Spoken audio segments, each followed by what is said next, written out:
Hola a todos, estamos aquí con el máster Luis Cervantes, psicólogo clínico. Gracias por estar acá, Luis. Gracias, doctor. Es un placer poder compartir con usted en este espacio de educación para todas las personas que se puedan conectar, nos puedan ver mediante las redes sociales y que podamos seguir tratando temas de salud mental para poder seguir concientizando sobre la importancia de esta y también sobre la importancia del trabajo de equipo de estas dos áreas como son la psicología y la psiquiatría. Sí. Eso es justamente lo que vamos a hablar el día de hoy, de la importancia del trabajo conjunto, interdisciplinario y más para nuestra población de esta necesidad de salud mental que hay. Entonces quisiera empezarle preguntando, o sea, comparamos psiquiatra, psicólogo, ¿cuál debería buscar primero una persona en su forma de verlo? Fíjese que yo considero que todo depende del contexto de lo que el paciente esté atravesando. Si el paciente está atravesando una ruptura afectiva, si está empezando un tema de un duelo, si está y alguna situación de vida, un cambio de domicilio, que no conlleve una carga sintomatológica fuerte, como en los casos de un trastorno adaptativo, si no se ve que, por ejemplo, yo siempre pregunto, ¿duermes bien? ¿Estás Ujú, comiendo? ¿Estás llorando? O sea, si la persona por los momentos puede ser que esté un poco lábil, pero dentro de lo normal. Si la persona no llega a estar deprimida, si la persona empieza a sentir incomodidad, empieza a sentir ciertas reacciones emocionales que podríamos manejar con terapia, pues empezamos con el psicólogo. Pero si el paciente me dice, mira doctor, yo no duermo, yo no como, yo solo paso llorando, estoy desconcentrado, yo inmediatamente lo remito. Si bien es cierto, nosotros hacemos estudios para verificar si necesitan pasar con ustedes, creo que es importante que los psicólogos y también los colegas que nos puedan ver sepamos identificar cuando la calidad de vida del paciente está afectada. Si está afectada la calidad de vida del paciente, sí. remitimos para donde ustedes, para que ustedes regulen esta parte que es importante. Sí, creo que es indudable que el trabajo en conjunto es lo más necesario. A mi forma de ver, pues casi todos los pacientes que yo miro en psiquiatría necesitan ese apoyo psicoterapéutico por parte del psicólogo. Quizás algunos casos, pues más extremos, como un paciente que está psicótico, pues ahí pues va a ser más importante la medicación en ese momento. Pero este trabajo en equipo es lo que nos va a dar mejores resultados. Y hablando sobre eso, Luis, o sea, la medicación. Para usted, ¿es así, la medicación sola es suficiente para tratar la depresión o la ansiedad? No, es un trabajo en equipo, como usted menciona, y es bien importante que esto que estamos platicando, doctor, lo podamos también impulsar para que lo vean colegas, colegas médicos, psiquiatras y colegas psicólogos, porque Ujú, creo que ha habido un divorcio en este trabajo en equipo de muchos profesionales y es importante que todos podamos tener esta perspectiva. Hace poco un paciente me decía que lo trataba a otro colega y me decía, es que el psicólogo no quería mandarlo a psiquiatría porque no quiere que dependa de las pastillas. O sea, vemos como otro profesional de la salud mental puede generar o impulsar lo que son estos estigmas hacia la psiquiatría. Claro sí, que todos los trastornos mentales, aún los trastornos crónicos y psicóticos, creo que necesitan estar en terapia, porque ujú, también es importante trabajar con la familia, concientizar, hacer psicoeducación. Hay trastornos o padecimientos donde los pacientes tienden a dejar el medicamento. Los trastornos depresivos, hay pacientes que con 2 meses piensan que ya salieron de la depresión porque ujú, entramos en una revisión por el tratamiento. Entonces ahí es donde el psicólogo que las sesiones son más frecuentes, educa a la familia, educa de que ujú. si deja el tratamiento va a haber una recaída. Entonces yo creo que es bien importante que veamos este punto que somos un equipo. Sí, y esta parte psicoeducativa y de acompañamiento, creo que tanto psicólogo y psiquiatra han sido más formados en esta parte porque no solo se mira el individuo, sino que toda la familia, la sociedad, lo que lo rodea. Y bueno, entonces, usted como psicólogo, ¿en qué caso siente que es imprescindible derivar al paciente a psiquiatría? Bueno, por ejemplo, el caso que usted ponía era bien puntual, si el paciente está psicótico, si hay una desconexión de realidad, que la psicosis tiene diferentes matices, no necesariamente son auditivas, alucinaciones auditivas, visuales, pueden ser ideas de referencia, pensamientos de referencia. También cuando la persona pues estamos viendo que no logra conectar su vida normal, o sea, cuando no logra trabajar, no logra estudiar, cuando abandona pues sus hobbies, cuando abandona el interés por socializar, cuando la persona está viviendo con un miedo constante, con todos estos trastornos de la línea de ansiedad, agorafobia. Ujú, Vemos que el miedo es un factor importante a evaluar cuando las personas no quieren salir de casa. Sabemos que la casa es bueno, todos queremos estar bien con nuestro hogar, pero también el exceso de genera muchos padecimientos. Por ejemplo, las ujú, personas que estudian en línea, trabajan en línea, juegan videojuegos y todo lo hacen en su cuarto, son más propensos a padecer de trastornos de ansiedad u otras ujú, afectaciones. Entonces yo creo que es bien importante aprender a reconocer si nuestra calidad de vida se está viendo afectado por algún tipo de síntoma, algún tipo de pensamiento. Y lo ujú, más importante al inicio es aceptarlo. A veces creo que sí es importante pasar primero con el psicólogo por el estigma que hay con el psiquiatra. Pero es bien ujú, importante que el psicólogo tenga este conocimiento, este cancheo clínico para poder identificar y concientizar al paciente y luego pasarlo a psiquiatría. A mí me ha pasado en la clínica que pasan pacientes que tengo ataques de pánico. Que hace eso con solo saber que es ataques de pánico, eso va directamente para el psiquiatra. Pero de ujú, repente dicen, yo quiero cita con el psicólogo por ataques de pánico. Y uno intenta hacer conciencia de, mira, debes ir al médico porque hay una desregulación para tratar estas ujú, crisis y el paciente quiere ir al psicólogo. Entonces yo le digo a mi asistente, está bien, agende al paciente, pero se vuelve solo una cita de educación para concientizar y luego pasar al psiquiatra. Pero yo no puedo estar reteniendo a un paciente que tiene un desorden químico con terapia, porque la terapia va más hacia lo actitudinal. A ujú. veces yo puedo estar deprimido porque mi pareja es agresiva, agresivo, pero es actitudinal que yo no le quiera poner límites y quiera quedarme en un lugar donde se me violentan mis derechos. Entonces, eso es Sí, actitudinal. Químicamente usted me puede regular con el medicamento, pero mientras yo no cambie esto en mi ambiente, probablemente me voy a volver a deprimir después que usted me dé de alta del año de tratamiento. sí. Entonces, ese tipo de cosas hay que irlas concientizando también. Sí, y a veces se da el caso contrario, que el paciente llega primero donde el psiquiatra y uno le dice claramente, ok, es cierto que hay un desbalance neuroquímico, te voy a dar medicamentos para esto por tantos meses, pero en sí muchas veces no estamos tratando la raíz del problema, quizás es un estresor, un problema específico que detonó esto, entonces es ahí donde viene la importancia de trabajar de esta forma integral las dos cosas. Y fíjense que muchas veces he escuchado que las personas dicen, pucha, pero es que hablar no sirve, yo para qué voy a hablarle cosas a una persona que ni conozco, ¿para qué? Pero en su experiencia, ¿qué errores comete la gente cuando cree que hablar no sirve? Y lo que pasa es que eso es precisamente el principio de todos sus problemas, ¿no? Hablar, hablar sana. Y a medida decimos lo que nos duele, cada día duele menos. Yo creo que también es importante, doctor, enseñarle al paciente que el dolor no es del todo malo, que el dolor es Ujú, un proceso natural que tenemos que experimentar. Es como que estemos atravesando ahorita un duelo, se nos muere un familiar. Yo no puedo pensar que ese duelo yo lo voy a elaborar sin que me duela. Hay muchos pacientes que sí, quieren estar en psiquiatría en procesos de duelo porque quieren intentar sentir lo menos posible con el ujú, tratamiento. Pero sí, también hay fases, que hay un proceso de duelo que lleva fases normales, hay un proceso depresivo normal en el duelo que tenemos que mm, experimentar. Pensamos que es nuestro papá, nuestra mamá, personas que vamos a amar para el resto de nuestra vida, nos va a doler sí, siempre.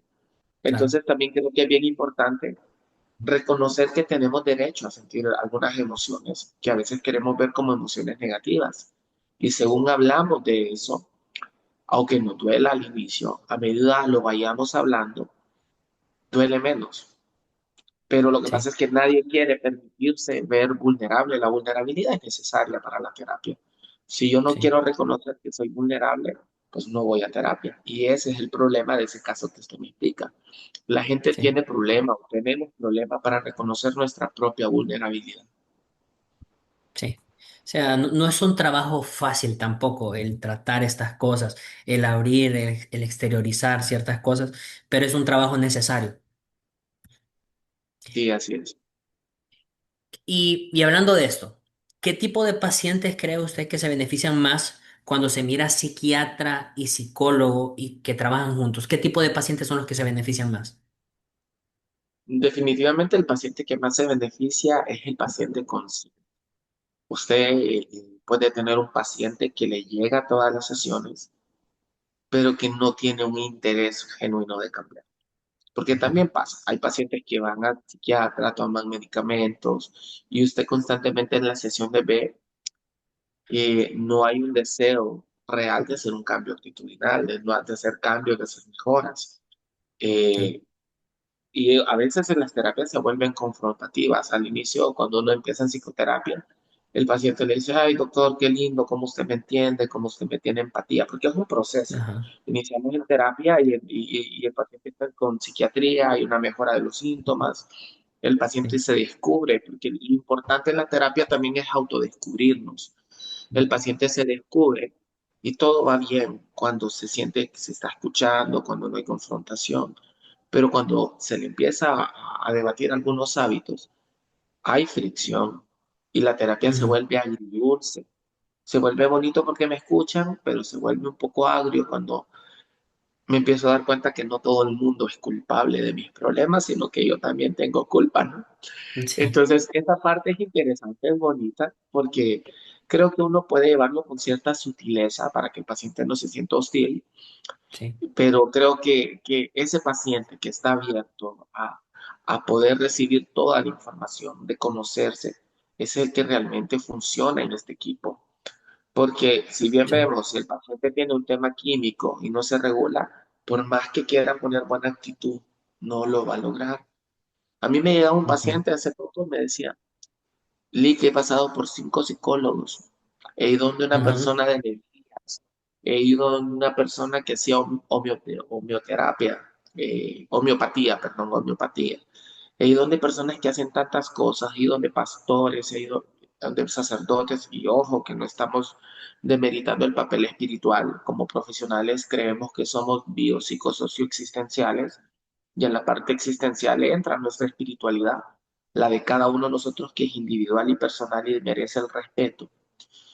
Pero vemos que nada funciona y ahí es donde estamos viendo ujú, que es un tema químico. Y a veces yo los mando de un solo para donde el psiquiatra, para donde usted, donde los otros ujú, doctores con los que trabajo también en TEDx, y vemos que mejora el paciente. Y me dicen los pacientes, licenciado, gracias porque usted fue el único que identificó que no era de hablar mi problema. Claro que tengo que hablar cosas, pero lo que me hizo venir acá no solo era de terapia. O sea, hay gente que pierde la fe en la terapia porque a veces también los psicólogos no identificamos que hay cosas que no están en nuestro control, que también son químicos, son neurobiológicos, y tenemos que también desplazar nuestros pacientes hacia ustedes porque para que mejoren y el éxito de ellos en manos de ustedes también es nuestro éxito como equipo. claro. Sí, en pos del beneficio del paciente. ¿Y qué beneficios ve usted en que haya una comunicación directa entre ambos profesionales, como lo que estamos haciendo ahorita? Como por ejemplo usted que trabaja, bueno, es psicocare, es su clínica personal y pues está con usted la doctora Maritza Figueroa. Entonces, que ella es psiquiatra. Entonces, esta comunicación directa, ¿cómo puede beneficiar directamente al paciente? Fíjese que lo mejor es que a veces el paciente no ha llegado con la doctora cuando ya tiene fija el ajuste de dosis, porque llega, como nosotros lo vemos más frecuentemente, ya uno mira, ok, el paciente está hipersexualizado, el paciente está en anedonia, el paciente le empezó un brote psicótico, de repente manejamos un paciente como un trastorno depresivo recurrente, una distimia, y nos damos cuenta que se puso hipomaníaco con el antidepresivo, y como está Ujú, más frecuente con el psicólogo, entonces hey, tenemos que evaluar bipolaridad, tenemos que evaluar esta sí. situación, entonces sí, definitivamente es algo que funciona increíblemente, porque a veces el paciente no es consciente de sus cambios conductuales, Ujú, pero en las citas psicológicas que son más frecuentes, sí podemos observar la adherencia del tratamiento, cómo está pues el estado mental del paciente, si se está concentrando, no se está concentrando, si el antidepresivo a veces puede generar algún tipo de efecto, algún tipo de situación, si ujú, necesito el cambio de molécula, ¿verdad? porque no hay que hacer estigmatizaciones de que hay todos los antidepresivos tienen tal efecto secundario. Cada cerebro es diferente y cada medicamento, cada antidepresivo puede actuar de forma diferente con cada persona y por eso ustedes están Ujú, ahí para orientar a cada paciente también. sí.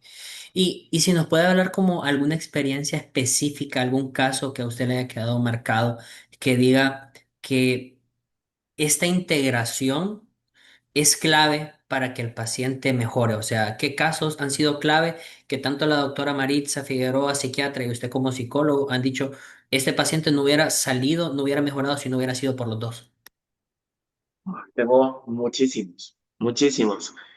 No quiero ser tan puntual porque capaz y los pacientes nos miran y dicen, ay, doctor, habló de Sí. mí, pero bueno, vemos bastantes pacientes, ¿eh?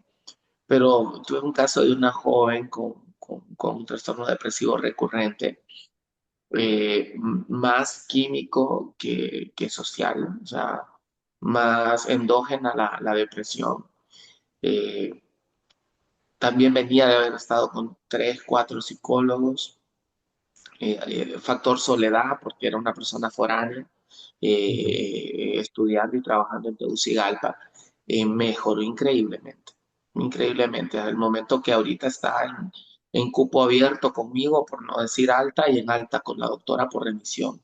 Tenemos varios casos y de diagnósticos un tanto más crónicos, trastornos esquizoafectivos, regulados, eh, pacientes que psicotizados han hecho cosas que no puedo especificar por este medio, pero que sí han hecho cosas Sí, bien complicadas por el estado de la psicosis, regulados, funcionales, trabajando, estudiando.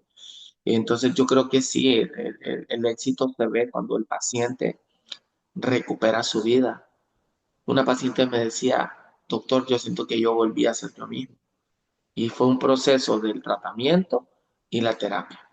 Pacientes que viven deprimidos porque los papás los obligan a ser adultos desde niños y crecen a veces sin querer, a veces tener hijos, de tanta presión que puede exigirle un papá o un hermano mayor para que cuide a todos sus hermanos menores y llegar hasta deprimirse.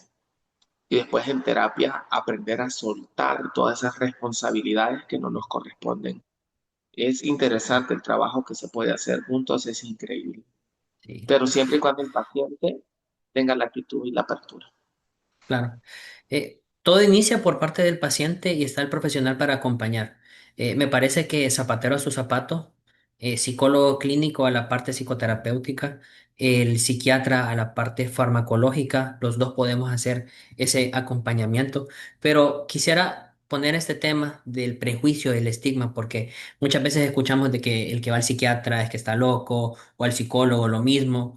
Eh, y entonces en nuestra cultura todavía existe ese estigma hacia ambas profesiones. ¿Qué cree usted que deberíamos de cambiar como cultura para cambiar esto? Y es que es bien complejo porque realmente es bien fácil reconocer. Vaya, cuando uno está estudiando psicología, lleva las clases de psicopatología, psicofarmacología, psicodiagnóstico, proyectivas, y uno ve casos, uno empieza como estudiante a decir, ve, mi tía, mi fulano, mi primo tiene esto. O inclusive Sí. uno se identifica y yo creo que yo Ajá, tengo un poquito de esto, todos tenemos un poquito de a nivel sí. de rasgos, ¿no? Entonces, eh, es bien fácil señalar hacia los demás lo que pueden ellos tener y bien difícil Ujú, verlo de uno, ¿verdad? Yo creo que lo más importante lo estamos haciendo. Este espacio es un espacio psicoeducativo. La ujú, psicoeducación es importante porque nos permite reconocer que somos de carne y hueso y que podemos estar expuestos a cualquier tipo de enfermedad, así como cualquier tipo de condición, así como nos da gripe, nos vamos a enfermar. Yo le digo a la gente, si no nos dio la crisis de los 30, nos va a dar la de los 40. Si no nos da la de los 40, nos va a dar la de los 50 o los 60. sí, Pero en algún momento probablemente nos vamos a deprimir. La sí. diferencia es que teniendo la información, vamos a gestionar ese episodio y vamos a salir adelante.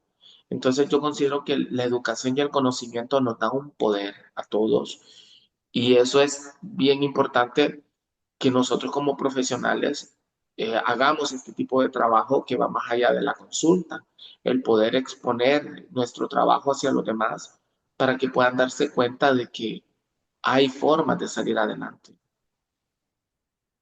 Y claro, sí las hay, definitivamente.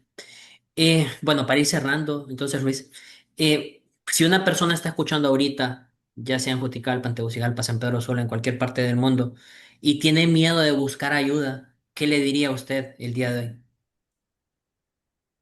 Bueno, en primer lugar, que es de valientes reconocer que algo no está bien en nosotros y que a medida lo aceptemos, vamos a tener mucha más eficacia y van a poder resolverlo más rápido. Creo que a veces una, dos, tres sesiones de terapia o de tratamiento farmacológico no va a arreglar una vida de 30, 40 años de traumas, Sí, de ciclos, de vicios emocionales. Pero creo que poner una actitud positiva hacia un cambio es la clave de cualquier tipo de éxito. Y que incluso cuando uno no hace las cosas por convicción, entonces que lo hagamos por disciplina. Porque hay personas que no funcionan por conciencia, pero hay personas que funcionan por disciplina también. sí, Entonces, que tengamos esa disciplina de abrirnos y de buscar ayuda y darnos cuenta que también la ciencia tiene su función. Dios creó la ciencia con una función. Porque hay mucha gente que piensa que nosotros por ser profesionales de la salud somos enemigos de los pastores, de los sacerdotes, de la iglesia, de Dios. no, No, nosotros tenemos nuestro código de valor espiritual personal también. Solo que en la terapia respetamos la individualidad de nuestro paciente. Si el paciente es testigo, católico, evangélico, pentecostal, nosotros respetamos eso y obviamente utilizamos a Dios como ese recurso si el paciente lo permite. Pero creo que es importante eso, que reconozcamos que tenemos que poner una actitud de ayudarnos, de poder reconocernos y que a veces uno solo no puede. A veces un terapeuta nos puede decir algo que nos vuela la cabeza, que hemos pensado algo erróneamente sobre nosotros y estamos ujú, enfrascados en ese problema. Entonces, es de mucha valentía y yo sé que mucha gente valiente nos está escuchando, nos está viendo y si bien no puede tal vez agendar de un solo, pero yo sé que mucha gente lo va a hacer en el momento, porque yo creo que también uno reconoce en qué momento lo necesita. Solo que hay gente que sí. esperando ese momento lo sigue procrastinando. Y si usted que nos está viendo está procrastinando, pues no lo procrastine. Aquí estamos para ayudarlos, tanto en Juticalpa como en Tegucigalpa. Claro. Luis, entonces para cerrar, recuérdenos dónde está ubicado, sus redes. Ok, yo estoy en Tegucigalpa, en Torre Alta, Clínica 728, en Centro de Salud Mental Psicoker, en Torre Alta, el número 9515-8467. Visito Juticalpa una vez al mes. Aquí estoy con el doctor Luis Fiallos. Pueden agendar pues, directamente con el Hospital Troches Montalbán o aquí con el doctor, ¿verdad? Con la clínica del doctor también, ¿verdad? Entonces estamos tanto en Tegucigalpa como en Juticalpa para poder ayudarles. Ok, bueno, entonces gracias a todos. El objetivo de esto es que hagamos conciencia que puede ir primero al psiquiatra, puede ir primero al psicólogo. La cosa es buscar ayuda. Puede ir con el médico general, el trabajador social, el pastor.